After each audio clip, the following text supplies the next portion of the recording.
dan adonan badan. Sebelumnya, perkenalkan nama saya Nisrina Ridwan Pramesti, absen 21. Dan perjalanan lainnya absen 8. Saya Nafisa Stasya, absen 18. Saya Muhammad Zaidan, absen 16. Saya absen 15, absen 2. Saya Muhammad Asir Utama, absen 15. Kemudian, lanjut videonya. Lanjut videonya, udah. Kita aja kita. Sebelumnya kepada proses pembuatan adonan itu sendiri, ada beberapa alat dan bahan yang dibutuhkan untuk praktek ini. Yang pertama ada wadah baskom, sendok ukur, spatula plastik, pisau, kain lap, wajan, serta saringan minyak.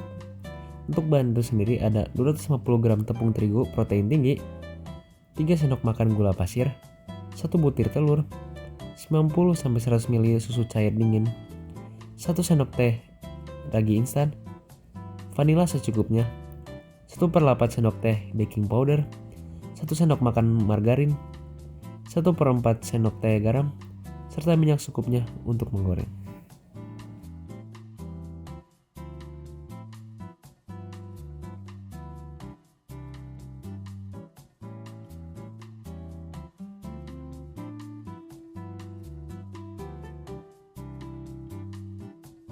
Untuk proses pertama kita akan menimbang tepung terigu protein tinggi sendiri untuk berjumlah 250 gram agar sesuai takaran.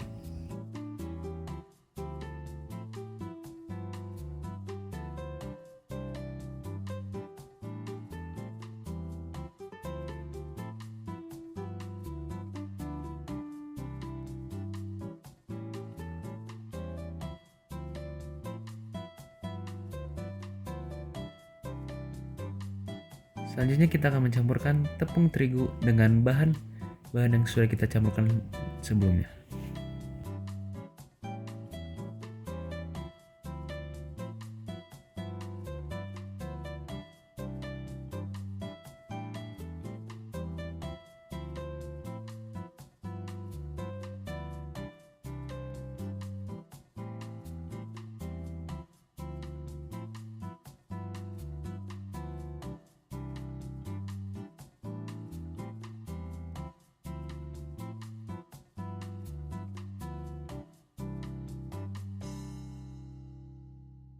Selanjutnya, kita akan mengaduk adonan ini dengan tangan agar terbentuk adonan yang lebih padat. Setelah mengaduk dengan tangan, kita akan membagi adonan ini menjadi 3 bagian, yaitu untuk waktu proofing dalam 40 menit, 80 menit, dan 120 menit.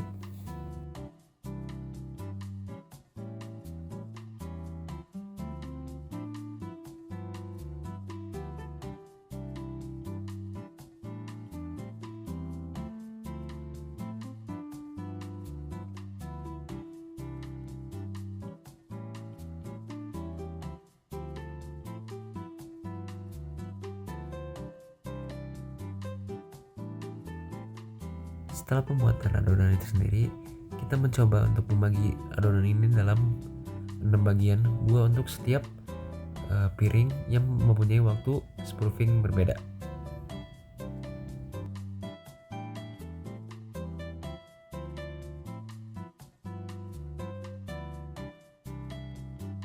Dalam 3 piring ini kita akan membagi waktu proofing berbeda-beda.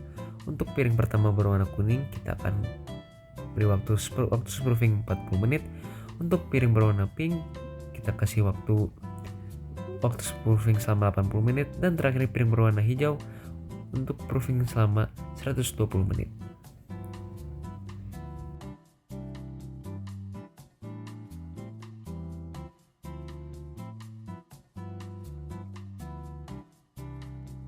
Sebelum ke proses penggorengan, saya ingin menjelaskan beberapa aspek untuk dari pelajaran biologi, kimia, dan fisika. Untuk dari segi aspek biologi sendiri, proses proofing melibatkan mikroorganisme berupa ragi Saccharomyces cerevisiae. Ragi bekerja dengan memfermentasi gula yang terdapat dalam adonan dan menghasilkan gas karbon dioksida serta sedikit alkohol. Gas CO2 inilah yang menyebabkan adonan mengembang. Waktu proofing yang berbeda akan memengaruhi tingkat aktivitas dan metabolisme ragi. Pada aspek kimia, proses proofing melibatkan reaksi biokimia seperti pemecahan gula menjadi CO2 dan etanol melalui fermentasi. Selain itu, terjadi juga perubahan struktur protein gluten dalam tepung terigu. Gluten yang terdiri atas gliadin dan glutenin akan membentuk jaringan elastis saat adonan diuleni. Jaringan gluten inilah yang menangkap gas CO2 sehingga adonan bisa mengembang. Perbedaan waktu proofing juga akan mempengaruhi kekuatan ikatan gluten. Waktu yang tepat bisa menghasilkan struktur gluten yang elastis dan stabil. Selanjutnya, pada aspek fisika sendiri, ada perubahan fisik adonan yang terjadi selama proofing, seperti peningkatan volume, tekstur adonan yang lebih ringan, dan perubahan viskolesitas. Suhu, kelembaban, dan lama waktu proofing sangat mempengaruhi laju fermentasi dan pengembangan adonan. Selain itu, proses penggorengan donat juga melibatkan perpindahan panas secara konveksi dan konduksi.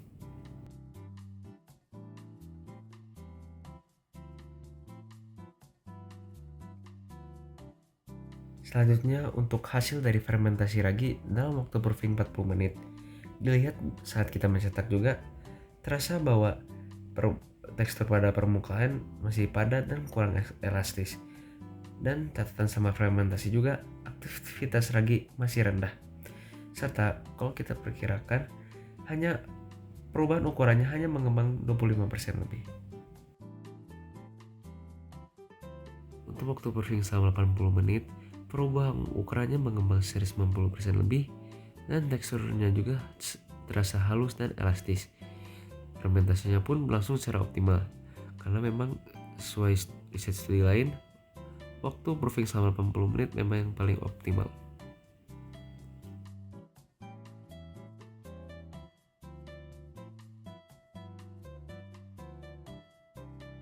Untuk waktu proofing selama 120 menit, perubahan ukurannya mengembang berlebih namun jadi sedikit turun, dan tekstur permukaannya pun terasa lembek dan berkulit tipis. Namun fermentasinya berlangsung secara biasa, normal.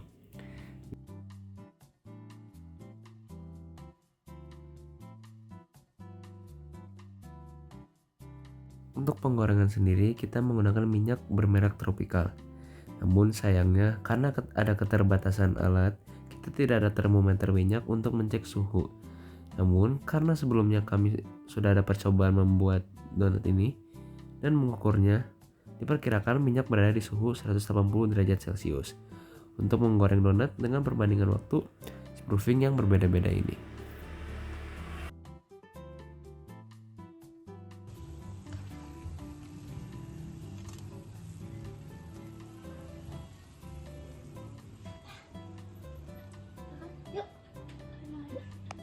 Hasil penggorengan untuk donat dengan waktu proofing 40 menit, terlihat warna donat berwarna coklat gelap, kepandangannya pun kurang mengembang, bau dan aroma raginya kurang kuat juga, dan bentuk akhirnya pun padat dan kecil.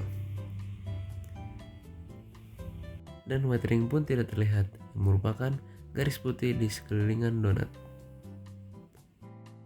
Untuk hasil penggorengan dengan adonan donat waktu proofing 80 menit, terlihat bahwa warna donat berwarna coklat keemasan, kematangannya pun matang merata, serta bau dan aromanya harum khas roti, dan bentuk akhirnya pun mengembang dengan baik. Dan terlihat juga ada white ring yang muncul dengan jelas.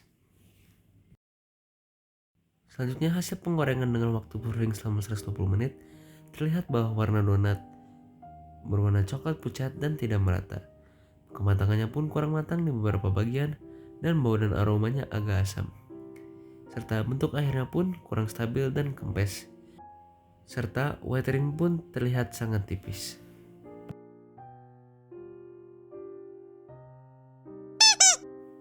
Kesimpulan dari analisis kami bahwa waktu proofing selama 40 menit menghasilkan donat yang kecil dan padat dengan kenaikan volume yang minim. Sebaliknya, waktu 120 menit menyebabkan adonan mengalami overproofing yang membuat tekstur menjadi keriput, lembek, dan memunculkan aroma asam yang terlalu kuat. Sehingga kelompok kami menyimpulkan bahwa durasi 80 menit adalah waktu yang paling optimal karena menghasilkan donat dengan bentuk volume yang paling ideal, tekstur kenyal, berongga, serta aroma ragi yang seimbang. Kami harap hasil dari praktek ini dapat membantu Bapak Ibu guru serta teman-teman lainnya untuk mempunyai gambaran dan cara membuat donat dengan menghasilkan hasil yang optimal. Itu saja, sekian dari kami. Mohon maaf jika bila ada salah kata. Jika dirasa ada yang kurang, dipersilakan Bapak Ibu Guru dan teman-teman meninggalkan kritik di komen. Izin pamit dari kelompok kami. Wassalamualaikum warahmatullahi wabarakatuh.